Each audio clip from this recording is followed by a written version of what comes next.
Hi friends, welcome to my YouTube channel. ഇന്ന് നമ്മൾ അൽ-യമാമ പാർക്കിലെ ഓപ്പൺ ജിമ്മിലെ കാഴ്ചകളാണ് നിങ്ങൾക്ക് മുന്നിൽ എത്തിച്ചിരിക്കുന്നത്. മയാമ പാർക്കിലെ ലാസ്റ്റ് വീഡിയോ ആണിത്. ഇവിടെ ഓപ്പൺ ജിം വളരെ വൃത്തിയുള്ളതും അതുപോലെ തന്നെ പൊതുജനങ്ങൾക്ക് വളരെ ഉപകാരപ്രദമായ രീതിയിലാണ് സെറ്റ് ചെയ്തിരിക്കുന്നത്. അതുപോലെ തന്നെ ഫ്രീ ടൈം നിങ്ങൾക്ക് ഇവിടെ വന്ന് ചിലവാക്കാൻ സിറ്റിങ്സും അതുപോലെ തന്നെ ബാക്കി എല്ലാ സൗകര്യങ്ങളും ഇവിടുത്തെ സർക്കാർ നമുക്ക് വേണ്ടി ഒരുക്കിയിട്ടുണ്ട്.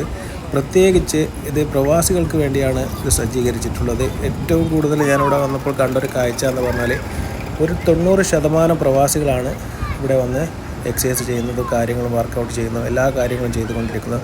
അതുപോലെ തന്നെ ഇവിടുത്തെ കോർപ്പറേഷനാണ് ഇതിൻ്റെ എല്ലാവിധ മേൽനോട്ട ചുമതലയും വഹിക്കുന്നത്. വളരെ നീറ്റ് ആൻഡ് ക്ലീൻ ആയിട്ടാണ് ഇവിടെ എല്ലാ കസ്റ്റമറും അതുപോലെ തന്നെ എല്ലാവരും വന്ന് ഉപയോഗപ്പെടുത്തിയിട്ട് പോകുന്നത്. അറ്റ്ലീസ്റ്റ് ഒരു വേർപ്പ് തുള്ളി ഉറ്റിയാൽ പോലും അവരുടെ ടവലോ അല്ലെങ്കിൽ കർഷീവ് എടുത്തിട്ട് അത് തുടച്ച് ക്ലീനാക്കി വെച്ച് പോകുന്ന ഒരു സിറ്റുവേഷനാണ്. ഇതുപോലെ തന്നെ നമ്മുടെ നാട്ടിലും അറ്റ്ലീസ്റ്റ് എല്ലാ പഞ്ചായത്തിലും ഒരു ഓപ്പൺ ജിമ്മെങ്കിലും വേണമെന്ന ആഗ്രഹമുള്ളവർ ഈ വീഡിയോൻ്റെ താഴെ ഒന്ന് കമൻറ്റ് ചെയ്യാൻ മറക്കരുത്. ഏറ്റവും നല്ല ഒരു സാഹചര്യമാണ് സർക്കാർ അത് ഒരുക്കി തരുന്നത് കൊണ്ട് പൊതുജനങ്ങൾക്കുണ്ടാവുക എന്നുള്ള അഭിപ്രായമുള്ളവരും ഇതിൻ്റെ താഴെ ഒന്ന് കമൻറ്റ് ചെയ്യാൻ മറക്കണ്ട. ഒരുപാട് ജനങ്ങൾ ഇവിടെ വരുന്നു, വർക്കൗട്ട് ചെയ്യുന്നു. അതുപോലെ തന്നെ അവിടെ കുട്ടികൾക്ക് കളിക്കാൻ എല്ലാ സാഹചര്യവും ഇവിടെ ഉണ്ട് ഫ്രണ്ട്സ്.